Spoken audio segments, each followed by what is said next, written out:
अस्सलाम वालेकुम। Team 10 up की तरफ से ये इस कोर्स का लेक्चर 4 है। आप पेन पेपर पेंसिल अपने पास पकड़ लें ताकि आप इंपॉर्टेंट पॉइंट्स को नोट डाउन कर सकें। दोस्तों, ये लेक्चर ट्रेंड ट्रेडिंग के बारे में, जिसमें हम सपोर्ट, रेजिस्टेंस, ट्रेंड लाइंस के बारे में बहुत डिटेल में पढ़ेंगे कि ये क्या होते हैं और इनको कैसे यूज़ करना है ट्रेडिंग के लिए। आखिर में दोस्तों, हम फिबोनाची रिट्रेसमेंट टूल के बारे में पता करेंगे कि ये क्या होता है और इसको कैसे यूज़ करना है। तो दोस्तों, बात करते हैं सपोर्ट और रेजिस्टेंस पे। ये दोनों एक बहुत इम्पोर्टेंट कॉन्सेप्ट है। इन दोनों को आपने लाजमी देखना है। अगर आप किसी भी चीज़ में आप ट्रेड करोगे तो आप इस पॉइंट को नोट डाउन कर लो। जब भी आप अपनी ट्रेड करोगे तो आप लाजमी सपोर्ट और रेजिस्टेंस को देखना। तो दोस्तों, सपोर्ट और रेजिस्टेंस को मैं आपको चार्ट पे भी एक्सप्लेन करूँगा, मगर मैं चाह रहा हूँ कि आपको एक कॉन्सेप्ट एक एग्जाम्पल के थ्रू समझ आ जाए। जो प्राइस होता है वो बिल्कुल एक बास्केटबॉल की तरह होता है। वो हमेशा बाउंस कर रहा होता है एक डायरेक्शन में। तो जो उसकी डायरेक्शन है उसको आपने समझना है। उस हिसाब से आप अपना ट्रेड पॉइंट जान सकते हो कि आपने कहाँ पे बाई करना है और कहाँ आपने सेल करना है। सपोज करो कि जो प्राइस है वो इस तरह बाउंस हो रहा है और फिर इस लाइन पे आके टच करके रिबाउंड होता है। फिर उसके बाद दोबारा इस लाइन पे आता है और फिर उसके बाद दोबारा रिबाउंड हो जाता है। तो ये आपका एक सपोर्ट लेवल बन गया कि जो आपकी प्राइस है वो इस लेवल पे आके जब भी टच करेगी तो वापस रिबाउंड होगी, क्योंकि यहाँ पे बायर्स मौजूद हैं। मगर इसी तरह जो आपकी प्राइस है, जब भी वो ऊपर एक लेवल पे जाएगी फिर से वो वापस नीचे आ जाएगी। मगर फिर उसके बाद दोबारा वो कोशिश करेगी कि उस लेवल पे आने की, मगर वो उसको ब्रेक नहीं कर पाएगी, फिर वो दोबारा नीचे आ जाएगी। तो ये इसका एक रेजिस्टेंस है। ये एक ऐसा एक लेवल है कि जिसकी वजह से जो प्राइस है वो बार बार इस लेवल पे पहुंच के नीचे गिर जाता है, क्योंकि यहाँ पे सेलर्स मौजूद होते हैं। तो आपने इन दोनों लेवल्स को जानते हुए आपने ट्रेड करनी है। मैं आपको बताऊंगा कि इनको कैसे आइडेंटिफाई करेंगे। ये सिर्फ एक एग्जांपल है ताकि आप थोड़ा सा इनके बारे में समझ जाओ कि ये लेवल्स होते क्या हैं। मगर दोस्तों, मार्केट है, मार्केट में ये जो लेवल्स हैं सपोर्ट और रेजिस्टेंस, ये हमेशा बनते रहते हैं। अब अगर आप देखें कि सपोज़ के जो प्राइस है वो यहाँ सपोर्ट से बाउंस हुई और रेजिस्टेंस पे आई, फिर दोबारा सपोर्ट पे बाउंस हुई, फिर रेजिस्टेंस पे आई, मगर यहाँ पे एक रिवर्सल पॉइंट बन गया कि यहाँ पे ज़्यादा बायर्स आ गए, जिसकी वजह से प्राइस ऊपर शूट कर गई। तो जो ये रेजिस्टेंस लेवल था ये आपका सपोर्ट बन जाएगा एक तरह से। मगर जिस तरह जो आपका रेजिस्टेंस लेवल सपोर्ट बनता है, उसी तरह सपोर्ट लेवल भी आपका एक रेजिस्टेंस बन जाता है। तो सपोज़ के प्राइस आपके रेजिस्टेंस पे आई और सपोर्ट पे आई, मगर यहाँ से ब्रेकआउट हो जाता है और यहाँ पे ज़्यादा सेलर्स आते हैं, जिसकी वजह से प्राइस नीचे चली जाती है। तो एक तरह से ये आपका रेजिस्टेंस लेवल वापस से बन जाएगा। तो इसको ब्रेक करने के लिए काफ़ी ज़्यादा बायर्स होने चाहिए ताकि प्राइस वापस से ऊपर है और ये इसकी एक सपोर्ट लेवल बन जाए। अब दोस्तों, आते हैं चार्ट्स पे और देखते हैं कि रियल मार्केट में सपोर्ट और रेजिस्टेंस लेवल्स कैसे बनते हैं। तो दोस्तों, मैं आपके सामने एक रैंडम सा प्राइस एक्शन बना रहा हूँ, जिसमें हम आइडेंटिफाई करेंगे कि सपोर्ट और रेजिस्टेंस कौन से लेवल्स हैं।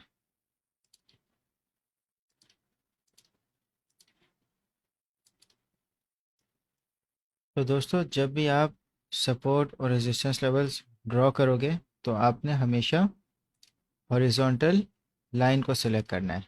ये आपको इस पैनल में मिल जाएगी, हॉरिजॉन्टल लाइन, क्योंकि ये आपको हॉरिजॉन्टल लाइंस एग्जैक्टली बना देगी जो आपको सही से सपोर्ट और रेजिस्टेंस लेवल्स का बताएगी। अब जो मैंने प्राइस एक्शन बनाया है, बिल्कुल एक रैंडम सा मैंने प्राइस एक्शन बनाया है। तो इसमें सपोर्ट कैसे आइडेंटिफाई करनी है। अगर आप प्राइस एक्शन को नोट करें कि प्राइस पहले यहाँ से ऊपर गई, फिर रिबाउंड हुई, फिर ऊपर गई, फिर रिबाउंड हुई, तो ये इसका एक सपोर्ट लेवल बन गया। जब दूसरी बार ये इधर रिबाउंड हुई है, फिर तीसरी बार ये ऊपर गई, फिर चौथी बार भी ऑलमोस्ट यहाँ पे आके रिबाउंड कर गई, तो ये इसका सपोर्ट लेवल है। अब इसका रेजिस्टेंस लेवल आपने प्राइस एक्शन के हिसाब से बनाना है। तो जो रेजिस्टेंस लेवल है वो इसका यहाँ पे है। अगर आप नोट करो कि प्राइस यहाँ से ऊपर गई और फिर डिक्लाइन हो गई, फिर वापस ऊपर गई और यहाँ पे इसने थोड़ा सा ब्रेकआउट किया मगर ये कामयाब नहीं हुई, फिर डिक्लाइन होगी, फिर दोबारा इसने ब्रेकआउट करने की कोशिश की, फिर ये इसको मैसिव रिजेक्शन मिली और ये वापस से सपोर्ट पे आ गई। तो ये इसका एक रेजिस्टेंस लेवल है। अब ये एग्जैक्ट पॉइंट्स नहीं होते मगर ये ऑलमोस्ट एक एस्टिमेशन होती है। तभी जब आप सपोर्ट और रेजिस्टेंस लेवल्स बना रहे हैं तो आप प्राइस एक्शन को समझते हुए बनाएं, तो इससे जो आपकी ट्रेड होगी वो ज़्यादा अच्छी होगी। यहाँ पे आप बाय ऑर्डर लगा सकते हैं और यहाँ पे आप अपना सेल ऑर्डर लगा सकते हैं कि चाहे यहाँ पे ब्रेकआउट हो या ना हो, आपका जो प्रॉफिट है वो सिक्योर हो जाए। सपोर्ट रेजिस्टेंस में बस आपने एक चीज़ याद रखनी है कि जब भी दो पॉइंट्स या उससे ज़्यादा मैच हो जाए तो वो आपका सपोर्ट या रेजिस्टेंस बन जाएगा। आपने इस पैटर्न को चार्ट्स में मॉनिटर करना है। तो दोस्तों, अगर डे चार्ट में बिटकॉइन का सपोर्ट लेवल देखा जाए तो आप देख सकते हो कि जो बिटकॉइन का प्राइस एक्शन है कि वो इस पॉइंट से यहाँ पे आया, फिर रिजेक्ट हुआ, फिर यहाँ से बाउंस बैक हुआ और फिर दोबारा रिजेक्ट हुआ और फिर यहाँ पे बाउंस बैक हुआ। तो अगर मुझे कंफर्मेशन इसके दो पॉइंट्स की हो गई है, एक यहाँ पे और एक यहाँ पे, तो ये इसका एक सपोर्ट लेवल है। और अगर इसका रेजिस्टेंस लेवल देखा जाए तो वो यहाँ बनता है, क्योंकि अगर आप देखो कि प्राइस यहाँ गई, फिर रिजेक्ट हुई, फिर दोबारा प्राइस ने ब्रेकआउट करने की कोशिश की और सपोर्ट बनाने की कोशिश की मगर यहाँ पे नाकाम हो गई दूसरी बार भी, तो ये इसका एक रेजिस्टेंस लेवल बन गया। और तीसरी बार भी यही हुआ, फिर चौथी बार भी यही हुआ, फिर उसके बाद पांचवी और छठी बार, दोनों इसमें सपोर्ट एक लेवल बनना इसके लिए मुश्किल था, तो ये एक इसका रेजिस्टेंस लेवल है। और अगर हम और डिटेल में देखें तो जहाँ इसका ये सपोर्ट लेवल टूटा तो आप देख सकते हो कि कितनी इसको एक हैवी रिजेक्शन मिली है, कि यहाँ पे कितनी ज़्यादा एक सेलिंग हुई है। तो अगर मुझे अपना इन सपोर्ट और रेजिस्टेंस लाइंस को कंफर्म करना है तो मैं डे चार्ट पे था, तो मैं इसको 4 आवर चार्ट पे कंफर्म करूँगा, यानी इससे लोअर टाइम फ्रेम में। इतने ज़्यादा भी लो ना रखें कि 30 मिनट्स या 1 आवर। अगर आप डे चार्ट पे करें तो जो सूटेबल है कि आप उसको 4 आवर चार्ट पे करें। तो आप देख सकते हो कि प्राइस एक्शन के जो सपोर्ट आपका लाइन है वो किस तरह 4 आवर चार्ट पे भी बिल्कुल मैच कर रही है और उनकी रेजिस्टेंस भी। और जहाँ मैंने आपको दिखाया था कि जहाँ पे रिजेक्शन हुई है उसको आप देख सकते हो 4 आवर चार्ट पे भी। तो ये आपकी कंफर्मेशन है कि अगर आपने डे चार्ट पे सपोर्ट और रेजिस्टेंस लाइन सही बनाई है तो वो आपको 4 आवर चार्ट पे भी सही नज़र आएंगी। तो जब भी आप सपोर्ट और रेजिस्टेंस लाइन बनाएंगे तो इनका आप कलर डिफरेंट रखना। आप रेजिस्टेंस लाइन का आप रेड रख सकते हो और सपोर्ट का आप ग्रीन रख सकते हो, जैसा कि आपको ईजी हो इन दोनों को डिफ्रेंशिएट करने के लिए। तो दोस्तों, अब बात करते हैं ट्रेंड लाइंस की। ट्रेंड लाइंस दो टाइप की होती हैं, बुलिश ट्रेंड लाइन और बेरिश ट्रेंड लाइन। अब ट्रेंड लाइन बनाने का जो तरीका है, सबसे पहले हम बुलिश ट्रेंड लाइन बनाते हैं। बुलिश ट्रेंड लाइन आपकी कैंडलस्टिक्स की लोअर विक के हिसाब से बनती है। तो आप जो प्राइस एक्शन है उसको आप बिल्कुल इस तरह आप बनाएं कि जो नेक्स्ट कैंडल्स हैं उनका जो लोअर विक है वो उस पर टच करिए और वहाँ पे उनको एक सपोर्ट मिल रही हो। ये इस तरह आपकी एक ट्रेंड लाइन बन गई, बुलिश ट्रेंड लाइन। क्या आप देख सकते हो कि यहाँ से ट्रेंड लाइन बनी है, यहाँ पे इसको सपोर्ट मिली, फिर से इसको यहाँ दूसरी बार सपोर्ट मिली और तीसरी बार यहाँ पे इसको रिजेक्शन मिल गई कि यहाँ से इसका जब ये ट्रेंड लाइन ब्रेक हुई तो यहाँ से इसका डाउन ट्रेंड शुरू हो गया। अब बेरिश ट्रेंड लाइन जो बनानी है वो इस तरह बनती है कि जहाँ पे आपका डाउन ट्रेंड शुरू हुआ है उसका जो अपर विक है आपने उनकी नेक्स्ट कैंडल्स को टच करते हुए आपने बनाना है। तो अगर आप देखें ये इसका एक डाउन ट्रेंड बन रहा है, जब ये वाला प्राइस एक्शन इस ट्रेंड लाइन को ब्रेक करेगा तो वो एक अप ट्रेंड में आ जाएगा। तो जो बेरिश ट्रेंड लाइन होती है वो एक तरह का रेजिस्टेंस एक्ट कर रही होती है कि जब भी प्राइस एक्शन उनको टच करेगा हो सकता है कि वो वहाँ से हैवी रिजेक्शन लेके वापस से डाउन ट्रेंड की तरफ और मज़ीद गिरे। तो ये आपकी बुलिश ट्रेंड लाइन होगी, ये आपकी बेरिश ट्रेंड लाइन होगी। तो दोस्तों, अब बात करते हैं फिबोनाची रिट्रेसमेंट की। ये थर्ड ऑप्शन में आप जाएंगे मेन्यू में तो आपको ये फर्स्ट जो टूल है वो आपको मिल जाएगा। फिबोनाची रिट्रेसमेंट टूल एक टूल है जो आपको सपोर्ट और रेजिस्टेंस लेवल्स आपको बता देता है।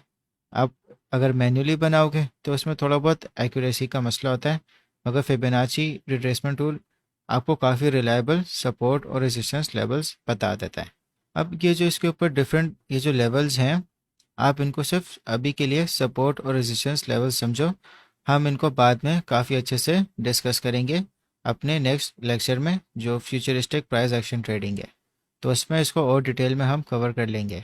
अब इसको आपने यूज़ इस तरह करना है कि जो आपको लोएस्ट पॉइंट मिलेगा उसको आप एक हाईएस्ट पॉइंट के साथ मैच करें, जैसे कि आपको इस प्राइस एक्शन में मिल रहा है। ये इसका लोएस्ट पॉइंट था और ये इसका नेक्स्ट हाई बना है, और ये सारे इसके सपोर्ट और रेजिस्टेंस लेवल्स आपको एक तरह से मिल गए। तो जब भी आप इसको यूज़ करोगे तो आपने ट्रेंड लाइन बनानी है इसके लोएस्ट पॉइंट से, जहाँ पे भी आपको ट्रेंड लाइन में सपोर्ट मिल रही हो। ये इसकी एक ट्रेंड लाइन बन गई। ठीक है, इसमें हालांकि आपको थोड़ी सी कुछ विक्स नज़र आएंगी, मगर फिर भी जो आप ट्रेंड देख रहे हो कि एक अप ट्रेंड बन रहा है और यहाँ से इसको एक सपोर्ट मिल रही है।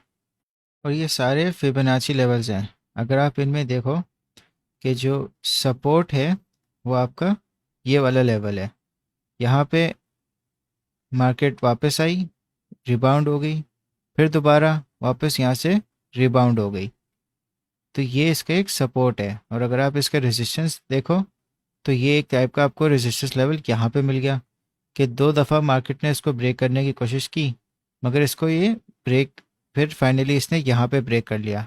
तो आप देखो कि इसका ब्रेकआउट कितना अच्छा हुआ। अगर आप ट्रेड करते हैं इन लेवल्स को देखते हुए तो आप इस पॉइंट पे ट्रेड करते हैं। यहाँ पे आप देख सकते हो कि यहाँ पे इसको ट्रेंड लाइन की एक तरह से सपोर्ट भी है और यहाँ पे इसकी एक फिबोनाची लेवल पे भी सपोर्ट है। तो आप यहाँ पे लॉन्ग या यहाँ पे आप स्पॉट पे बाय करते और फिर आप इस लेवल पे जो इसका रेजिस्टेंस लेवल था उस पे आप सेल कर देते और अपना प्रॉफिट यहाँ पे सिक्योर कर लेते हैं। आप इसको रिवर्स में भी यूज़ कर सकते हो कि जो इसका यहाँ पे इसका जो अपर पॉइंट था उसको आप इसके लोअर पॉइंट तक आप लेके गए, फिर आपने ट्रेंड देखा जो इसका ये डाउन ट्रेंड है, उस पर आपने एक ट्रेंड लाइन बना दी, तो ये इस तरह आपकी ट्रेंड लाइन बन गई। तो दोस्तों जैसा आप देख सकते हो कि इस ट्रेंड लाइन के हिसाब से यहाँ पे इसका ब्रेकआउट हो गया, और फिर जो इसके फिब लेवल्स हैं अगर इसको जूम इन करें तो यहाँ पे एक रिटेस्ट हो गया सपोर्ट पे, फिर दूसरा हो गया, फिर तीसरा हो गया, फिर 4 टाइम पे यहाँ पे इसका सपोर्ट ब्रेक हो गया। तो आप फिब लेवल्स के हिसाब से ट्रेडिंग कर सकते हो। तो दोस्तों जब भी आप ट्रेडिंग करो ट्रेंड बेस्ड, तो आप ट्रेंड लाइन, सपोर्ट, रेजिस्टेंस और फिर उसके ऊपर आप फिबोनाची लेवल भी लगाओ। जब आप ये चारों चीज़ों को एक साथ करोगे तो जो आपकी एक्यूरेसी हो जाएगी वो काफ़ी बेहतर हो जाएगी। तो दोस्तों अब मैं आपको टास्क दे रहा हूँ, आप कोई भी 3 चार्ट्स जैसे बिटकॉइन, टेस्ला या कोई भी आपके पसंद का आप चार्ट्स पे ना आप मैनुअली सपोर्ट, रेजिस्टेंस और ट्रेंड लाइन आप बनाओ। 3 चार्ट्स के ऊपर आप बनाओ, फिर उसके बाद आप कोई भी 2 चार्ट्स के ऊपर आप फिबोनाची यूज़ करो और उस पर ट्रेंड लाइन भी आपकी होनी चाहिए। तो ये आपका टास्क है। टोटल आपने मुझे 5 चार्ट्स बना के देने, फिर मैं आपको रिस्पॉन्ड दूंगा कि आपने किस तरह बनाना है और कहाँ आप इम्प्रूवमेंट कर सकते हो।